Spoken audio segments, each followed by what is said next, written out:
Hi, my name is Shelby Lynn, and this is video number 3 for the Paintable course progress report that I am doing. I am currently trying to collect all of their badges and learn digital art and drawing at the same time. I've never done anything like this before, so it's quite fun finding. It was on Skillshare, but Skillshare seemed a little bit more like a YouTube vortex. But this one, it feels like a course. It's great. It's going good. There's 27 homework badges and then 8 learning paths. And for this week, we completed the sketching badge. This guy right here, I don't know his name. I can't see his name. I should be able to click on it and see its name. It doesn't do that. So I just earned this one with the little pencils for my sketching class that I did do. Let me show it to you. So we're going to our Digital Painting Academy. We're in the Foundations path. And then we just did the sketching techniques, a digital artist essential.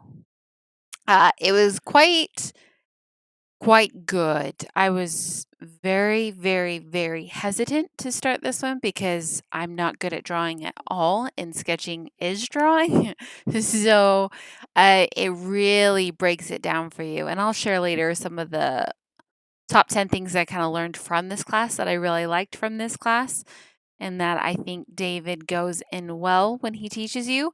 Uh, let's see. So we learned different things like the warp tool, doing straight lines, how to make it clean, and then just these different best draw perfect curves with these tips, my best tricks and tools for smooth inking, and then just overall sketching techniques for digital artists. So it was very informative, very great.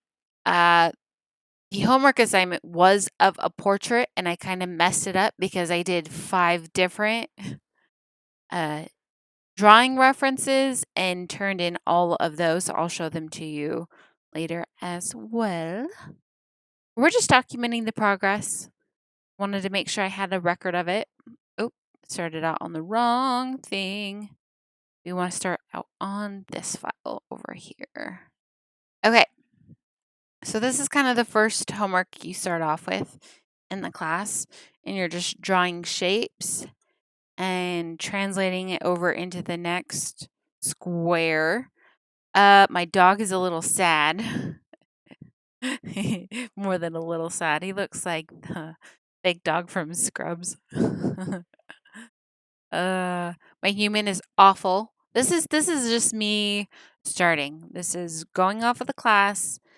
Never really done much sketching before. I mean, doodles, but the only doodles I could ever do were lines. So there's my poor dog. Looks really bad, but he looks like a dog. My human looks like a stick human or like a third grader drew it. Third graders can draw better than I can. And this is my human. I got a little upset and mad that I was drawing a human face because I can't really. People seem to be the most intimidating, and I was like, why am I doing this? This looks horrible. Didn't want to keep going, but you just gotta roll with the flow. The next homework assignment that I did do was this one. I took 3 different reference pictures from Upsplash, website he talks about in the course, and just started drawing. Keep thinking that I have to do the shading on these to make it a real life drawing, when I think this class just really wanted you to focus on drawing and just sketching the basics. This is my sewing machine that I love. See, I kind of did a basic sketch there. And then, I had to do another human drawing. Another human drawing. Oh, anything that is live like this seems so absolutely difficult. So we're just working off of the class. My first final little project is this guy right here. I'll go through it with you, and we'll learn kind of exactly all the fun little things that I had learning and was experimenting with and finding my own groove when it came to sketching, at least a little bit. I did a lot of practice, I think a little bit more than I needed to, maybe to make up for last week's lack of doing so much homework. But the first, oh, heavens to Betsy, what happened there? Ooh, okay. Is simplifying the shape. I want to talk about simplifying the shape. I absolutely love it when artists do this with the eraser. I love it. It's just so soothing and so calm to just watch everything get unveiled. This this is Boxman. Boxman is from Upsplash. It was a picture on Upsplash that I took. I did have grids on. I'll show you grids like that. It's really easy. I just went and activated the Docker up in settings. So show Dockers, and then you go down to Dockers, and then you get to click which Dockers you want open. And so I have the grids and guidelines. Docker, see, now it's gone. Let's get it back. Grids and guidelines. So I did have grids and guidelines opened, which actually really quite helped when I was doing the 1, 2, 3, 4, 5, 6 across and the A through J down to kind of just show which squares that it was in. And as you can see, I've got little dots on this initial sketch, and the dots actually really helped with making the right proportions through the grid lines and where it intersected on the grid. You can't see it because I've moved it from the original grid, so it doesn't line up with this one. But the dots thing wasn't learned in class, and I just sort of adopted that as I was going along. I really liked Boxman. You can see on the page the initial sketch, and then I also went over with the Bellavere pen tool to kind of vector it out and get those straight pretty lines. I was showing people, and they actually really liked the hand-drawn lines over uh, the straight lines, but I kind of like both. I accidentally created 2 Boxman things because I thought the first one was deleted. I had some problems with Krita this week. I kept going and saving as JPEG instead of just having it exported. And I'll show you what I mean by that. Because it was kind of like a no bueno type of situation. I would save as the image file.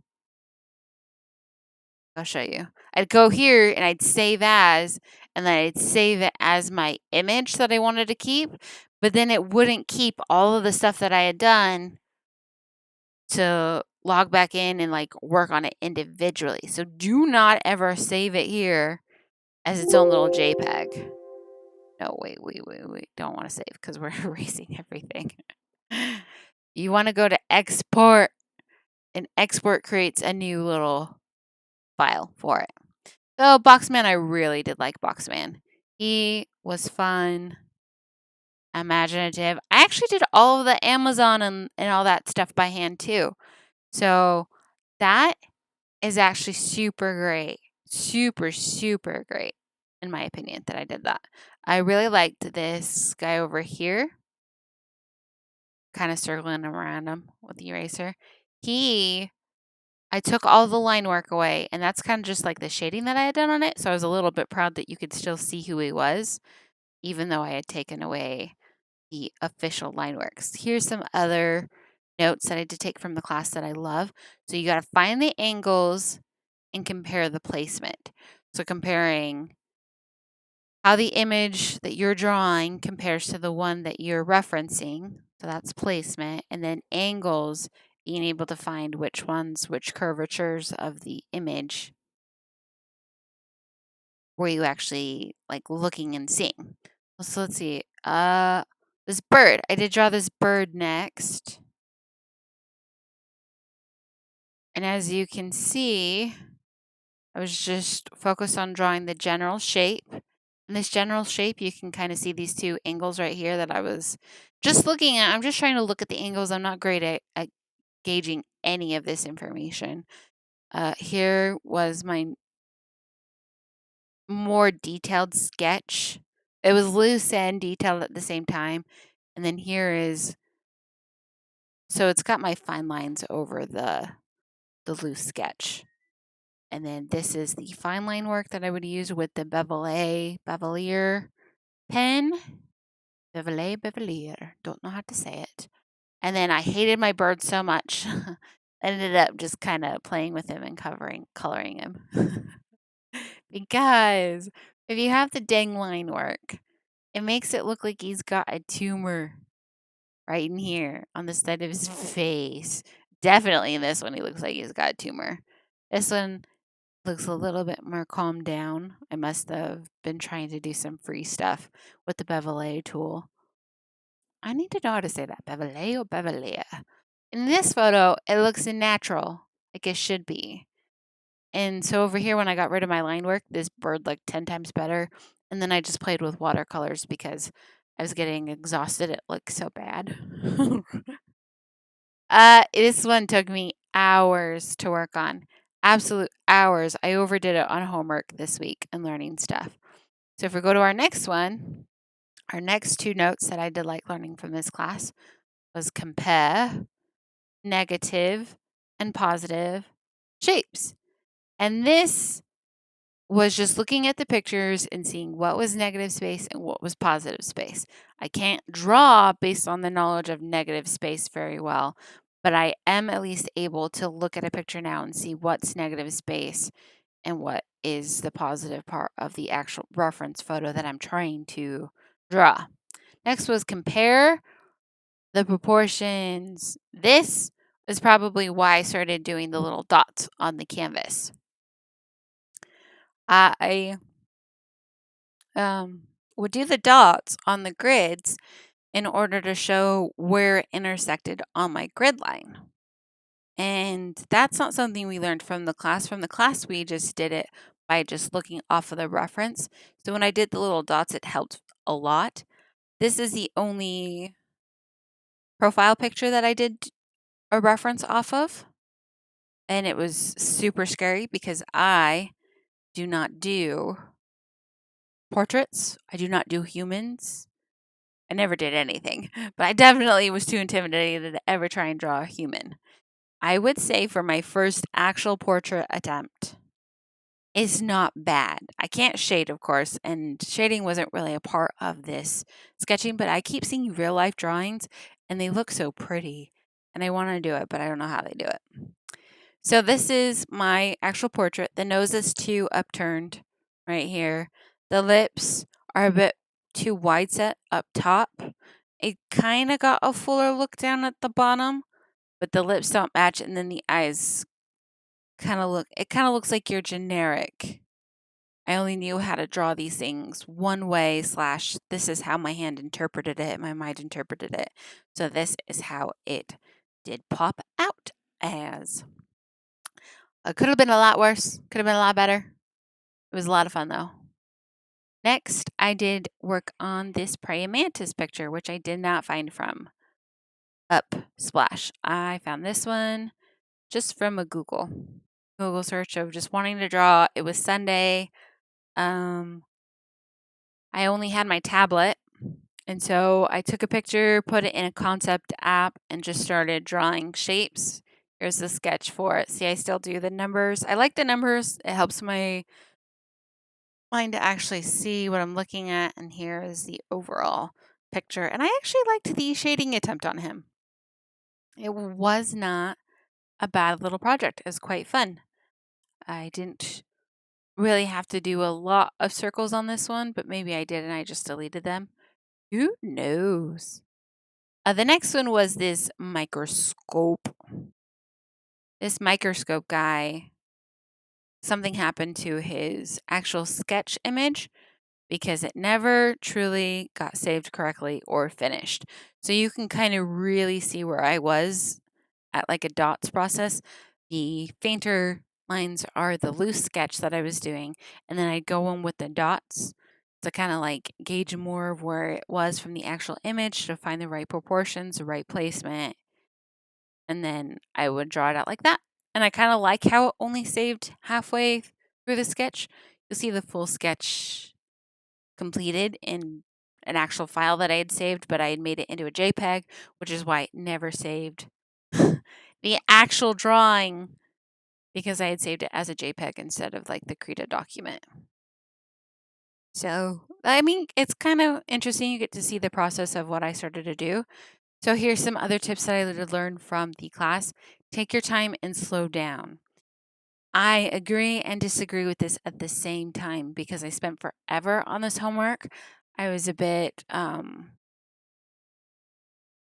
little sad that I wasn't progressing in the Paintable course as much as I wanted to because I was spending over a week and a half on the exercises and on sketching and really trying to nail down some of these techniques to actually improve in sketching, which I think I did improve a fair amount of it. Like from not ever doing this before, I can see what I can do, and taking more time with it does make it look better. But you will only ever get to a certain point with it, and sometimes you just need to move on. That's what you got to do. Keep your distance. It's just having a really good perspective. So it's good advice to, if you're looking at something and you're getting short or frustrated with it, like go take a break and then come back, and then you'll usually see something to work on once you've done that. So that's just good advice in general. The medium-sized brush tip was another advice David wanted us to have, and it was like, Mostly what I used was this. Um, that's a pencil 4 soft, and I'd go all the way down to a size between 1 and 2.35, 36, 2.75 sometimes. Just whatever it would let me land on. And that's quite small. And so that's what I would do a lot of my sketches on. And I kind of liked that because it was very loose. It wasn't so dark. Like if you go up here, like this is dark. This will be fun to try to do for shading and different things like that. So it's just fun playing with your brushes. So yeah, you can use a medium-sized brush, but if you don't play around with it, you won't know your preferences right now and you won't be able to grow for later. Don't draw things, draw shapes. That's probably the best advice. When I look at a reference picture before ever starting to draw, I just, how? How does one ever even start to tackle that? And you tackle it by drawing shapes, not things. So you can't draw the whole image and just start willy nilly. David teaches you to actually look at the shapes, then the geometric patterns, and then drawing those. And it's a step by step process he goes through that was actually extremely helpful. Don't stress about clean lines. This is hard. Sorry, excuse me. I need some water, but I'm not going to get up and get it because I'm almost done. So, David did talk about using the shift and click for straight lines in Adobe Photoshop. And that's not something that is translatable over to Krita because shift is your size of your brush tip. So if I shifted and clicked, it wasn't going to get me anywhere, or it didn't get me anywhere. So the line tool is something that you can use for straight lines. Oh, what just happened there? Oh, it's already deleting. Sometimes if it's on the eraser and you do a straight line, it'll delete. Not sometimes, but it will do it. So it'll just delete.